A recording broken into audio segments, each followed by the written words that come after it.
देखिए मैडम, लगातार लाइन लगा दिए, लंबी फहरिस्त है मुसलमानों का। हमारे लखनऊ में कितने मुसलमानों को टिकट दिए समाजवादी ने, बताइए। पूरे प्रदेश की बात करिएगा। हम पहले अपने लखनऊ से शुरुआत करेंगे, पूरे प्रदेश की बात करिए। लखनऊ से शुरुआत करें। सरकार जो कोशिश कर रही, साजिश कर रही है कि 22% मुसलमान उसकी जेब में टहल रहा है, मुसलमानों को पैर की जूती की नोक पे रखते हैं वो, तो मैं उनसे भी कह देना चाहती हूँ, मुसलमान आपकी जागीर नहीं है, ठीक है, और ना ही आपके बाप की जागीर है मुसलमान। मुसेता मैडम आपने ली थी, तमाम जगह वायरल हुआ था, झांसी की रानी MIM में शामिल हो गई, बहुत मजबूत हो गया MIM उत्तर प्रदेश में। बात अलग है, साजिश के तहत भी इसमें कहीं ना कहीं सपा सरकार की साजिश रही। मैं सपा सरकार को जिम्मेदार मानती हूँ इस बात का कि नॉमिनेशन खारिज कराने में सारा सबसे बड़ा जो षड्यंत्र था वो सपा सरकार के लोगों का था। वैसे मैडम कह रहे हैं ना कि हिजाब वाली हमारी बहनें प्रधानमंत्री बनी, तो आपके समर्थन में बोल तो रहे हैं। बिल्कुल बनेगी प्रधानमंत्री, इंशाल्लाह वो वक्त आएगा। नमस्कार, आप देख रहे हैं 24 न्यूज़। मैं आपके साथ राशिद लखनऊ में मौजूद है और जो है चौथे चरण का मतदान होगा लखनऊ में। जिस तरह से तमाम पार्टियां जो है ताल ठोक रही है, असुद्दीन वैसी से लेकर के योगी आदित्यनाथ, तमाम लोग जो कह रहे हैं कि इस बार विजयी हम हो रहे हैं। अखिलेश यादव एक तरफ कह रहे हैं मायावती हो गई, लेकिन जो लखनऊ की महिलाएं, उत्तर प्रदेश की महिलाएं क्या कुछ सोचती हैं, इन सब मुद्दों पर बातचीत करें। हमारे साथ झांसी की रानी कही जाने वाली उज़्मा परवीन, इन तमाम मुद्दों पर बातचीत करें। उज़्मा जी, बहुत स्वागत है मैडम आपका। जी शुक्रिया। सबसे पहले मैम यही सवाल होगा, चुनाव सर पे है, चौथे चरण में मतदान होगा, महिलाएं क्या सोच रही हैं? महिलाएं तो भाई यही सोच रही हैं कि महिलाओं को सुरक्षा मिले, क्योंकि किसी भी सरकार ने हमें इस तरह से सुरक्षा नहीं दी। भाजपा हो चाहे सपा हो, ये दोनों सरकारें साबित नहीं हुई महिलाओं के लिए अच्छी। तो मैं ये समझती हूँ कि महिला सुरक्षा मिलनी चाहिए हमें। जो आज सबसे बड़ा मुद्दा चल रहा है हिजाब का, आपने सुना है हिजाब का जो मुद्दा चल रहा है, तो वो हमारे लिए कौन खड़ा है बोलने के लिए? आज हम देख रहे हैं कि हमारी महिलाओं की, हमारे लोगों की इज्जतें महफूज नहीं है। तो आज ये जो झूठा ढोंग रचा जा रहा है, हमसे वोट लिया जा रहा है और हमें ही पे जो है क्या नाम है वो करा जा रहा है कि हमारी इज्जतें महफूज नहीं है, तो कहीं ना कहीं ये क्यों छल कपट। तो असुद्दीन वैसी मैडम कह रहे हैं ना कि हिजाब वाली हमारी बहनें प्रधानमंत्री बनी, तो आपके समर्थन में बोल तो रहे हैं। बिल्कुल बनेगी प्रधानमंत्री, इंशाल्लाह वो वक्त आएगा, प्रधानमंत्री बनेगी। मैं बहुत रिस्पेक्ट करती हूँ असदुद्दीन ओवैसी साहब की, बहुत दिल से सम्मान करती हूँ, लेकिन कहीं ना कहीं मुझे ये लगता है कि अगर कौम की बातें की जा रही हैं तो कौम की बेटियों को भी आगे बढ़ाना चाहिए, जो बढ़ना चाहती हैं सच में, जो दिल से बढ़ना चाहती हैं, जो आगे निकलना चाहती हैं, जो कुछ करना चाहती हैं अपनी लाइफ में और जो गरीबों के लिए करना चाहती। वाकई अब इस सियासत में एक मौका आने वाला है जहाँ पढ़ा लिखा तबका, जहाँ अच्छा तबका एक ऐसा नया उज्जवल भविष्य तैयार करेगा भारत का, जहां ऊंच नीच नहीं होगी, जहां वाद विवाद नहीं होगा, जहां मंदिर मस्जिद के मुद्दे नहीं छेड़े जाएंगे,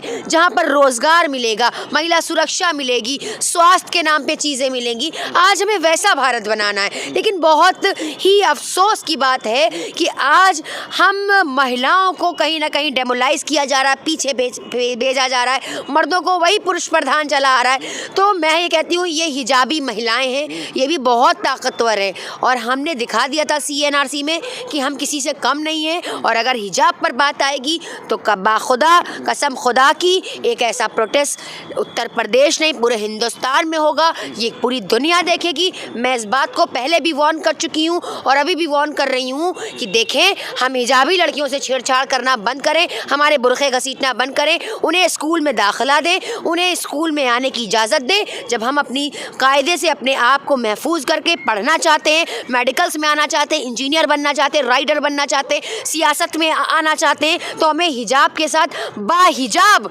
हमें आने दिया जाए इज्जत के साथ, क्योंकि ये हमारा भारत की तहजीब है और हमारा कॉन्स्टिट्यूशन भी यही कहता है कि आप अपने धर्म के प्रचार प्रसार के साथ अपने चीज़ों को संभालिए, अपने भारत को संभालिए, क्योंकि हमें कहीं ना कहीं डेमोलाइज किया जा रहा है, हम हिजाबी लड़कियों पर निशाना साधा जा रहा है। तो मैं नहीं मैडम, तो ये तो कोर्ट में अभी मामला पेंडिंग है, कोर्ट फैसला करेगा कि किस तरह से क्लासरूम चलेगा, किस कहाँ पे हिजाब पहन के। बताइए क्या संविधान कुछ नहीं है आपकी नज़र में?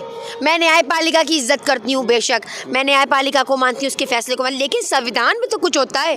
बाबा भीमराव अंबेडकर जी ने जो संविधान बनाया, क्या आप उसको रोन देंगे? क्या उसका कोई मायने नहीं है? उसी के हवाले से फैसला लिया जाएगा मैम, अलग तो ठीक है। हाँ। फिर और भी फैसले किए जाएं।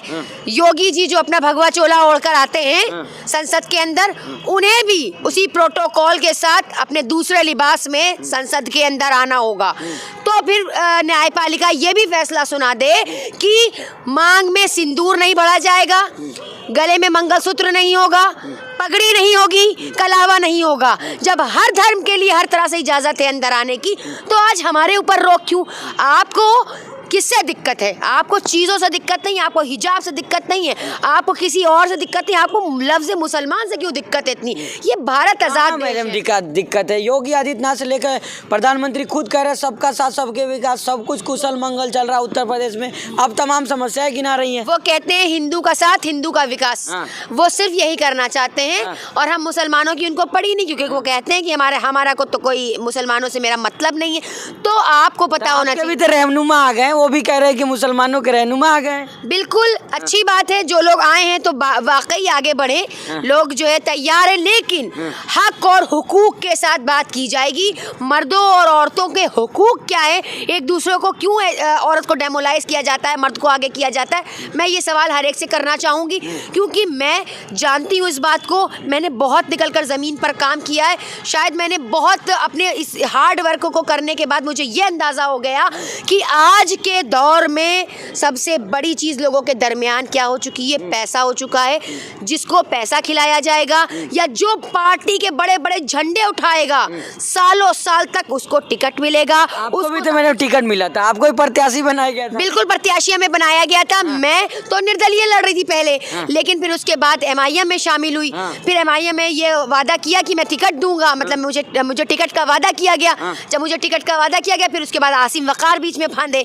फिर जब वो फांद गए तो फिर मैं हट गई, मैंने अपना इस्तीफा दे दिया, क्योंकि मैं लड़ना चाहती थी। वाकई में अपने 171 पश्चिम विधानसभा से मैं लड़ना चाहती थी और लोगों के लिए कुछ करना चाहती थी। मुझे पता था। नॉमिनेशन तो आपने किया ना? हाँ बिल्कुल। फिर जब ये पता चला कि आसिम वकार साहब भाग चुके हैं मैदान छोड़, आपके लिए सीट खाली किया गया मैडम, ऐसे कहा जा रहा है। अरे भाई 3 तारीख लास्ट डेट, मेरा नामांकन 1 बजे निर्दलीय हो रहा है। बीच में आके फोन आता है कि आप लड़ लीजिए। वो खाली किया गया, खाली तो 3 दिन पहले किया जाता है ना, 4 दिन पहले किया जाता है ना सीट। लास्ट दिन 1 बज रहा था, 3 बजे आखिरी टाइम था नॉमिनेशन का। 3 बजे कोई नॉमिनेशन नहीं होता। मैं निर्दलीय पर्चा भरने गई थी। मैं सबको जनता को ये बात बताने देना चाहती हूँ, मैं निर्दलीय पर्चा भरने गई थी। लोग कह रहे हैं कि उस्मा परवीन के लिए असीम वकार ने कुर्बानी दी, टिकट छोड़ दिया, सीट छोड़ दिया, वैसी साहब ने आपको टिकट दे दिया। क्या है, क्लियरेंस कर दीजिए। कुर्बानी देनी थी तो पहले ही दे देते अपनी बहन के लिए।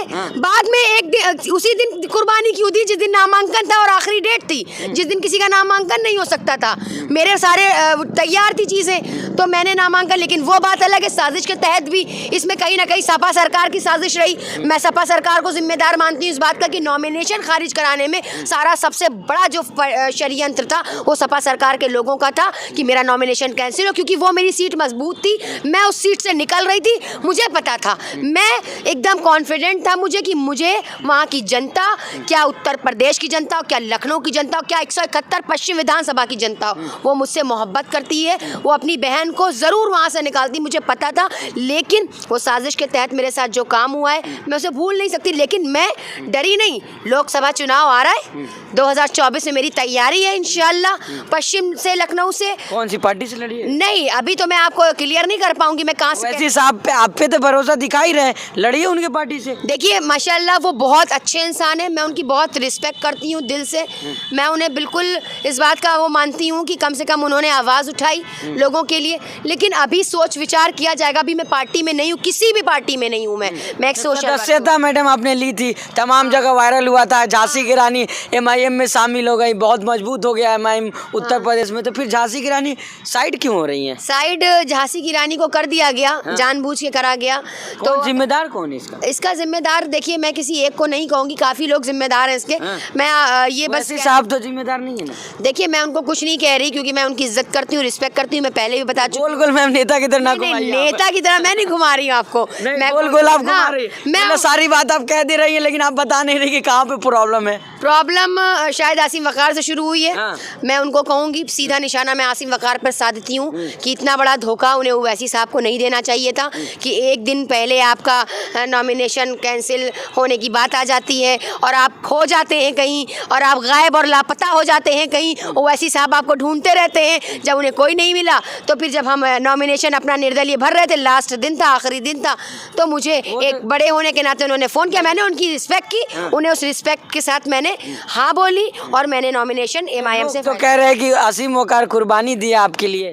काहे की कुर्बानी? हाँ। कुर्बानी देना होता तो पहले ही दे देते। जब मैंने कहा था कि मैं 171 पश्चिम विधानसभा से लड़ रही हूँ तभी वो पीछे हो जाते। वो तो बीच में फांदे ना, पहले तो उनका लड़ने का इरादा नहीं था।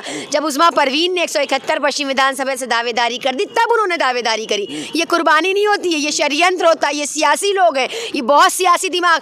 पहले तो आप समाजवादी में सियासत चलाते थे, जब वहाँ दाल नहीं गली तो आपको आके MIM में बैठ के प्रवक्ता बना दिया गया। वहाँ आप जो है सोचा कि बस यही मेरा प्लेटफॉर्म है। फिर वहाँ से क्या हुआ, किसने पैसे खाए अंदर से कुछ पता नहीं है। साजिश तो बहुत लंबी हुई है लेकिन मेरे हौसले कम नहीं हुए। 2024 का चुनाव माशाल्लाह करीब है, 2 साल में इंशाल्लाह उस्मा परवीन दिखाएंगी 2024 में वो लोकसभा का चुनाव लड़ेंगी। ये मेरा वादा है मेरी जनता से और अपनी जनता के लिए, अपने भारत देश के लिए कुछ अच्छा कर जाऊंगी इंशाल्लाह, ताकि मैं अपने फ़र्ज़ से अदा हो सकूँ। जो मेरी जनता ने, जो मेरे लोगों ने, मेरी कौम ने जो मुझ पर भरोसा दिखाया है, इंशाल्लाह उस भरोसे को पूरा करूँगी। जज़ाकल्लाह, शुक्रिया, जय हिंद, जय भारत। शुक्रिया हमसे बात करने। जी शुक्रिया।